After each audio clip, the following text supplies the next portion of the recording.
عرب میں رہنے والی ایک عورت کا واقعہ۔ عرب میں ایک عورت تھی جس کا نام جعفر تھا۔ وہ انتہائی سخی، لوگوں کی مدد کرنے والی تھی۔ لوگوں میں یوں تقسیم کرتی تھی کہ بائیں ہاتھ کو دائیں ہاتھ کا علم نہ ہوتا۔ کچھ دنوں سے وہ ایک خاص راستے سے گزرنے لگی۔ اس راستے پر دو اندھے بیٹھے ہوتے تھے۔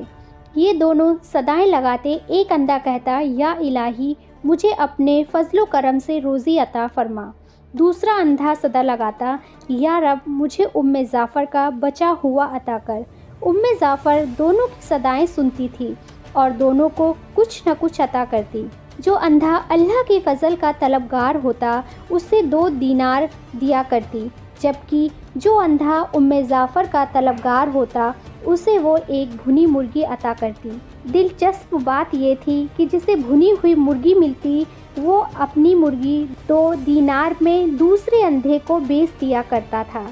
یہ سلسلہ کئی دنوں تک چلتا رہا۔ ایک دن جعفر اس اندھے کے پاس آئی جو کہا کرتا تھا، یا رب، مجھے جعفر کا بچا ہوا عطا کر۔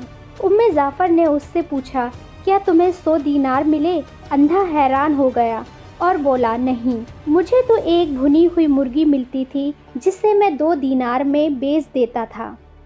جعفر نے کہا، جو اندھا اللہ کے فضل کا سوال کرتا تھا میں اسے 2 درہم دیتی تھی، لیکن تمہیں جو مرغی دیتی تھی اس کے اندر 10 دینار ڈال دیا کرتی تھی۔ یہ سن کر اندھے نے اپنا سر پیٹ لیا اور چیخنے لگا، ہائے میری کمبختی، کاش میں ایسا نہ کرتا۔